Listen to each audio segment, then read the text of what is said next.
안녕하십니까, 노선호입니다. 2월 20일 월요일입니다. 오늘은 먼저 공지사항 하나 말씀을 드리도록 하겠습니다. 어쩌면은 오늘이 2월의 마지막 방송이 될 수도 있다는 것을 공지 드리고 싶습니다. 제가 직장을 다니다 보니까 직장이 이번 주가 무척 바빠요. 그래서 일요일까지 계속 근무를 해야 되고, 다른 직원들이 얘기를 하기를 우리 회사는 1년에 한 번씩 있는 혹한기 훈련이다, 또는 1년에 한 번씩 있는 유격 훈련이다, 뭐 그런 얘기를 하더라고요. 그래서 그만큼 이번 일주일 좀 바쁠 것 같고, 그리고 이제 다음 주에는 또 그래서 조금 휴가를 가려고 하고, 그래서 어쩌면 2월의 마지막 방송일 수도 있다, 이 얘기를 드리고 싶습니다. 뭐 가능하면은 또 뭐 컨디션이 뭐 괜찮다거나 하면은 한 번에서 두 번 정도는 뭐 하려고 노력을 하겠지만, 그래도 마지막 방송일 수도 있으니까 집중해서 잘 들어주시기 바라겠습니다. 먼저 오늘 국내 주식시장 코스피, 코스닥 양시장 모두 상승을 했습니다. 코스피 시장은 0.1%대 강보합권 마감을 했었고, 코스닥 시장은 뭐 상당히 좋게 마감을 했죠. 1.7%대 상승을 하면서 상승 종목수가 무려 1000개를 넘어서는 그런 모습을 보였습니다. 코스피 시장 같은 경우 오늘 보시면은요, 장중에 한 0.8%대까지 하락을 하는 부분도 있었습니다. 그렇지만 또 이내 회복을 하면서 강보합권에 좀 마감을 했다, 이런 부분들을 생각해 본다면은 시장은 역시 마찬가지로 무너지기보다는 밀리면은 사겠다, 그런 좀 저가 매수세가 강하다, 이런 부분들을 알 수 있을 것 같습니다. 지난 주말 미국 시장에 대해서는 어차피 어제 코멘트를 해드렸고요. 연준의 긴축 장기화에 대한 좀 그런 우려감 속에서도 혼조세를 보이면서 나름대로 장 후반에 좀 저가 매수가 유입이 되었다, 이런 부분들. 그렇기 때문에 오늘 국내 주식시장, 미국 시장의 혼조에도 불구하고 양호한 좀 모습으로 마감을 했다고 볼 수 있겠습니다. 오늘 미국 시장은 대통령의 날로 휴장입니다. 그러니까 밤사이에 미국 시장 뭐 나스닥이 어떻게 됐나 이런 거 안 보셔도 되니까요. 편안한 밤 보내시길 바라겠고요.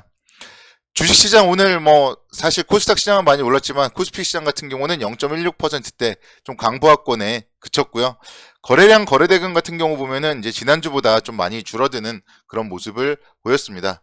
이번 주에 좀 굵직굵직한 이벤트들이 많아요. 그렇기 때문에 관련된 이벤트들을 앞두고 좀 관망세를 보여주고 있다, 이렇게 볼 수 있겠고, 결국 그렇기 때문에 지수는 2450선 정도에서 지금 계속적으로 좀 붙어 있는데, 이번 주에는 뭐 아마도 뭐 당분간은 좀 그런 흐름은 이어지지 않을까 보고 있습니다.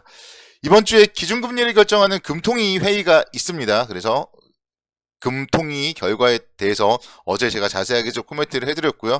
결국 금리는 동결할 가능성이 높은데, 금리 인상에 대한 소수 의견을 과연 몇 명이나 뭐 낼지, 이런 부분들이 좀 중요하다고 볼 수 있겠습니다. 미국에서는 연준의 의중을 살필 중요한 자료인 2월 FOMC 회의 의사록이 공개되고요. 또 연준이 선호하는 인플레이션 관련된 참조 지표인 개인 소비 지출 지수가 발표됩니다. 이런 부분들 각종 뭐 일정들이 있기 때문에 투자자들이 좀 뭐 관망 모드로 이번 주는 보여줄 가능성이 높다, 이렇게 말씀을 드리고 싶고, 그리고 이제 또 조금 더 뒤로 말씀을 드리자면은 또 3월에 또 FOMC 회의가 있잖아요. 근데 3월 FOMC 회의에서 기준금리를 0.5% 인상할 가능성이요, 9% 정도 수준에서 18% 정도 수준으로 좀 높아졌습니다. 이런 부분들을 뭐 생각을 해본다면은 이게 과연 어디까지 높아질지는 또 봐야 되겠지만, 일단 지금 상황에서는 크게 문제는 없어요. 왜냐면은 9%도 작고 18%도 작잖아요. 그래서 기준금리는 0.25% 인상할 가능성이 높기 때문에 아직까지는 좀 시장에 악재로서 작용을 하지는 않겠지만, 어쨌든 미국 쪽에서는 좀 지켜봐야 될, 혹시나 악재가 될 수 있는 이런 부분들은 3월 FOMC 회의에서 기준금리를 0.5% 인상할 가능성이 얼마나 높아지는지, 이런 부분들에 좀 계속적으로 포인트를 좀 맞춰서 살펴봐야 된다, 이렇게 말씀을 드리고 싶습니다.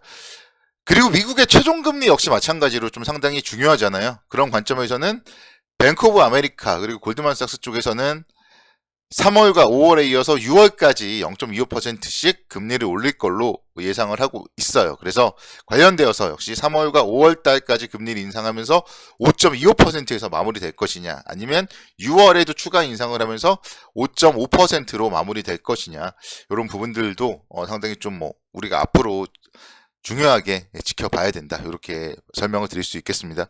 오늘 국내 주시장 오전장보다 오후장이 더 강했던 그런 원인은요, 중국 시장의 강세였습니다. 상해 종합 주가 지수가 무려 2%대 상승을 하면서 3,290선까지도 올라서는 모습을 보였는데요.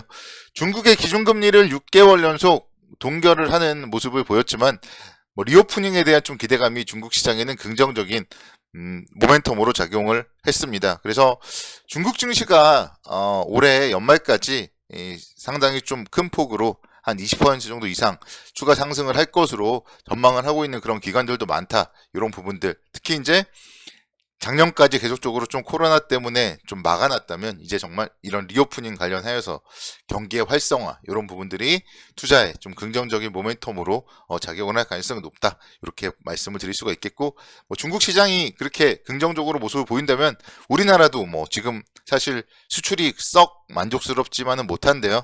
이제 다시 한번 좀 중국 쪽으로 수출이 늘어나고 하면서 뭔가 다시 한번 수출이 호조되고 또 주식시장도 좀 안정적인 그런 움직임으로 보일 가능성이 높다. 그렇기 때문에 큰 그림은 계속적으로 긍정적 관점으로 유지하자. 조정시 매수에 대한 전략은 유효하다. 이렇게 설명을 드릴 수가 있겠습니다. 오늘 보면은 철강업종이 상당히 좋은 모습을 보였습니다. 그 중에서도 요즘에 보면은요, 포스코 홀딩스만 보면은 배가 부릅니다. 제가 작년 연말 연초에 쭉 계속적으로 좀 연속적으로 말씀드렸던 종목이 포스코 홀딩스였어요. 그래서 관련되어서 결국은 지금의 시장 속에서 연일 좀 신고가를 기록하고 있는 이런 모습 보면은요, 철강 업종에 대해서는 계속적으로 좀 긍정적 관점으로 접근이 가능하다고 말씀을 드릴 수가 있겠습니다. 특히나 앞서서 언급드렸던 중국과 관련된 부분, 중국 경기 부양에 대한 수혜, 결국은 국내 주식시장에서는 철강 업종에 가장 큰 수혜를 받을 수 있다. 이렇게 말씀을 드릴 수가 있겠고, 3월 달에 또 중국에서 양회를 앞두고 있잖아요. 그렇기 때문에 또 중국 정부가 경기 부양으로 해서 대규모 부동산 부양 정책이라던가 이런 부분들을 내놓을 수 있겠다. 그런 기대감까지도 있기 때문에요. 중국의 시장과 관련하여서 철강 업종에 대해서는 계속적으로 좀 꾸준하게 관심 있게 지켜보셔야 됩니다. 미국의 철강 가격도요, 지금 11주 연속으로 상승세를 지속하고 있어요. 그래서 글로벌 철강 가격의 상승 이런 부분들도 철강 업종에 상당히 좀 모멘텀으로 작용을 한다고 볼 수 있겠습니다. 포스코홀딩스뿐만이 아니라 현대제철도 제가 이제 포스코홀딩스 올라가는데 아직도 못 가고 있다 그런 얘기들을 드렸었는데, 어느덧 보니까 또 35,000원대 정도까지 올라서는 그런 모습을 보여주고 있습니다. 그래서 4만원 정도는 회복해야 되겠죠. 그래서 현대제철 같은 기업들도 잘 봐야 되고요. 좀 중소형 중에서는 NIST 같은 기업들도 오늘 신고가 기록을 했습니다. 그래서 이렇게 신고가 기록하는 철강 업종에 대해서는 계속적으로 좀 관심 있게 지켜보자. 이렇게 설명을 드리겠습니다. 그리고 어제 제가 화학업종에 대해서도 관심을 갖자 이렇게 좀 설명을 드렸었는데, 대표주를 좀 잘못 꼽았나 보네요. 오늘 금호석유가 6%대 강세를 보이면서 15만 4천원대까지도 주가 움직임을 보였습니다. 그래서 화학업종에 대해서 관심을 갖자, 이런 부분들은요 분명 유효해요. 그리고 대한유화 같은 경우는 강보합권에 그쳤지만 어쨌든 그래도 그만큼 업종이 금호석유나 이런 부분들이 좋다면은요 다시 한번 좀 상승할 가능성이 높다, 이렇게 말씀을 드릴 수가 있겠고, 어쨌든 금호석유 제가 사실 작년도에 초에 엄청나게 좀 얘기를 했던 그런 종목인데 다시 한번 또 회복을 하고 있습니다. 이 종목은 정말 장기 투자하시고 계신 분들이라면 배당만 1년에 만원 넘게 계속 받고 있기 때문에, 사실 주가가 2, 3만원 손해더라도 만약에 장기 투자하셨다면 배당으로 어느 정도 좀 손실을 회복할 수 있는 거고요. 또 앞으로도 마찬가지예요. 계속 보유하다 보면은 계속 고배당주로서 좀 투자에 대한 가치가 있지 않을까, 이렇게 설명을 드릴 수가 있겠습니다. 중국 관련주 아모레퍼시픽 오늘 또 2%대 강세를 보이면서 14만 9천원대 움직임을 보였습니다. 뭔가 차분하게 움직이고 있어요, 아모레퍼시픽. 그래서 이런 부분들 상당히 좀 안정적으로 투자하기 좋다, 이렇게 볼 수 있겠고요. 올 한 해 정말 중국 관련하여서 또 대한민국의 해외여행객 증가 이런 부분들을 생각해 본다면은 꾸준하게 관심 있게 지켜보셔야 되는 것이고, 호텔 신라 역시 마찬가지예요. 빠질 듯 하지만 빠지지 않아요. 그러면서 8만원대를 지지선으로 해서 오늘 또다시 21선을 돌파하는 이런 모습들. 그래서 이런 호텔 신라 같은 기업들 올 한 해 계속적으로 역시 관심 있게 지켜보시면은 분명히 10만원대 상승을 하면서 호텔로 등극을 할 수 있다, 이렇게 다시 한번 말씀을 드리도록 하겠습니다. 내일 또 모두 성호투자를 기원하도록 하겠습니다. 감사합니다.